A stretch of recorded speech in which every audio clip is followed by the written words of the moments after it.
Scorpio.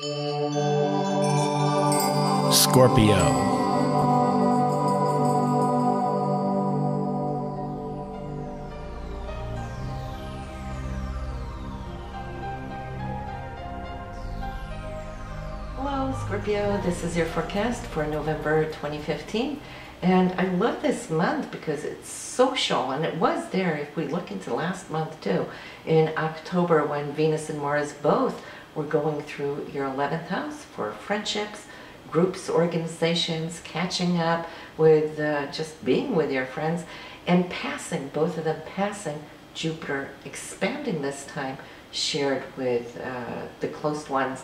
And here, as we start off the month, they will be still in your 11th house, and it is so beautiful here to catch up while you can, because why?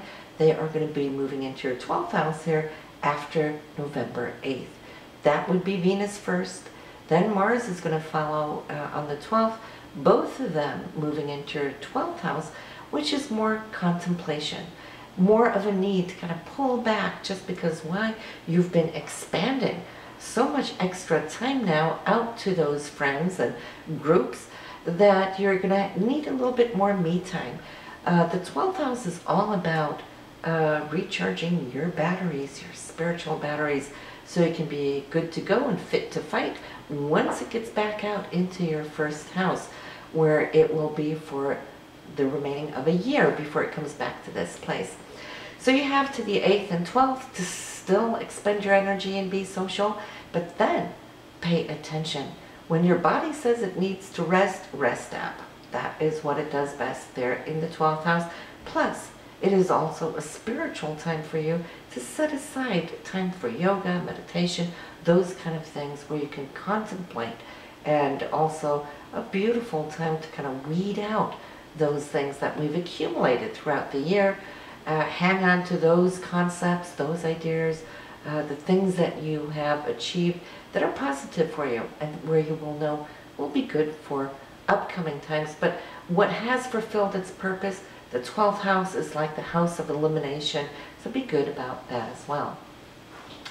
Now, they're both in the sign of Virgo, which is ruled by Mercury, and this means that we're I won't say intellectualizing our emotions, but we're thinking about them. And yes, we are analyzing them.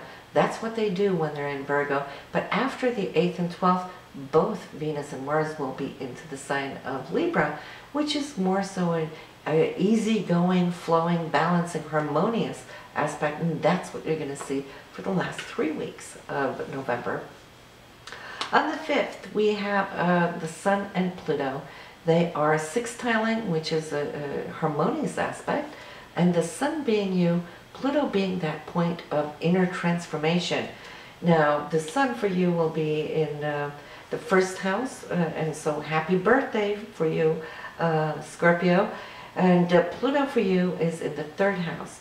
So when we merge these two together, the focus will be on presentation, how you communicate. That's what Pluto is training you, deepening your abilities to communicate, and the Sun coming in, giving it focus. So if, for example, you're giving a presentation or a talk or a speech, November 5th is really on your side. You're going to radiate since the Sun is in your sign. On the 10th, we have 2 aspects going on. We've got Mercury, which is your communication, once again, linear time, and also Pluto coming in. So doing pretty much what they did on the 5th. So this is also a wonderful day for you to present or have a deeper talk. Say, for example, you need to have a job interview. You will come across with very point-specific details of why they should hire you, because you're selling yourself really well here on this day. Not only that, but then the Sun and Jupiter, Jupiter being your big beneficiary, supporting you, being abundant and expanding your essence of self. Jupiter in the 11th house, the Sun in the 1st house. This is now blessings coming to you from some group or organization. Could also be foreign people or contacts as well that can come to the table and actually, I'd like to say, feed you in a good way or open up some door. Wonderful day on the 10th. This is going to show a little bit more, I'd like to say, concrete validations on the 13th. And this is because Venus, which is what you love and desire, it's also love and romance, and it's also money and finance. On the 13th, I see I'd like to say a contract, but it could also just be a mutual agreement here with Saturn, which is looking out to secure you. Now, there was some hopes and some good discussions earlier in the month, but Saturn now here, which is passing through your 2nd house for income, and having Venus in here, well, this should be something, either you can expect a raise or a bonus or hear some news about it, or it could be you bringing that to your superiors' attention, that you would like to have a raise. Don't be shy, because on this 13th you would be able to verbalize and vocalize this, because Mercury is there with Jupiter, and Jupiter is wanting to expand it. So you have a lot on your side right now, enable to move you forward to where it is you see yourself. So Scorpio, as we can see, the first 2 weeks in November are weeks that can really behoove you to move forward, to dig down deep, to expand your horizons, and then lock it in. We always want to look to Saturn and good aspects to Saturn to lock in anything it is that we're really wanting for the long term. However, though, you might be up against a situation between the 20th and 23rd, and yes, it might be externalized where you're going to be tested here as far as your money or the things that you value, but stay put though. Don't budge too much, because I'm seeing Venus and Pluto are square.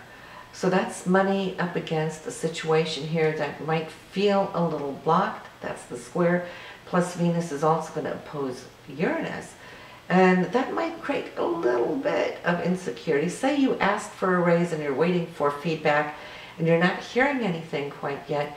Be assured on the 24th that action is going to kick in and actually bring that situation from the 13th back into a good place. So this whole thing could take like maybe the better part of 10 to 12 days. So you know, it's easy to become insecure at the very last link, right?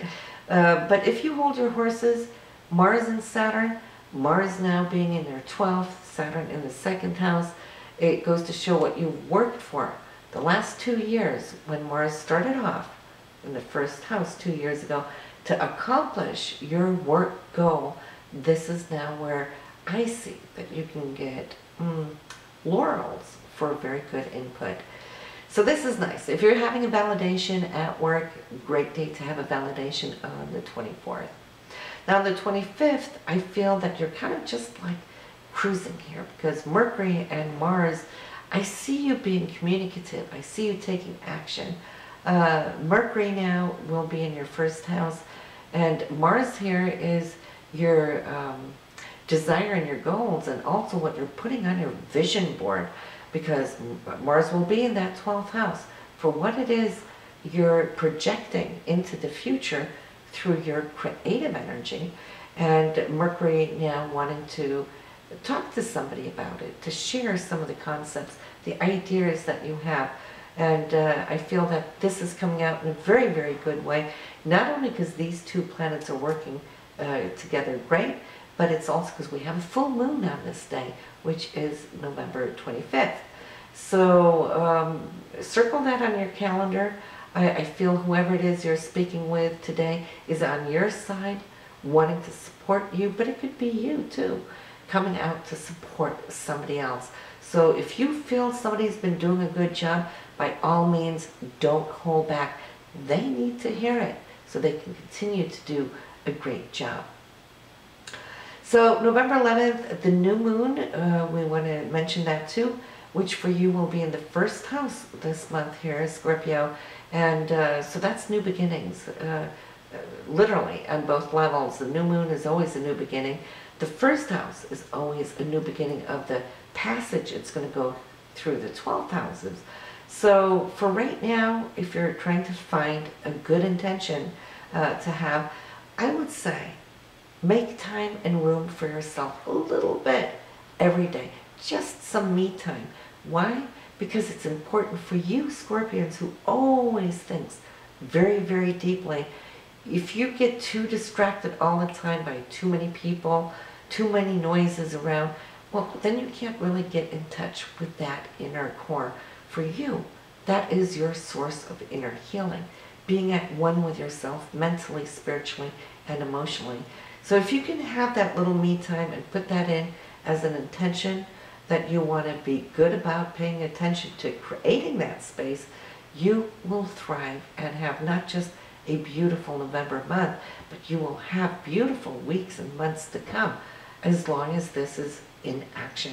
So the intentions are just becoming conscious of, and then it's about to start to live it, which is going to make it stick with you, right? So listen, this is what I have for you here now this month, and of course this beautiful Venus and Mars that we're talking about for you. Yes, it is showing up there in the 11th house, but in your rising chart or moon chart, it will show up in other areas of your chart. So that reading would be different for you, that you can add to what we've talked about here. So listen, I will see you next month.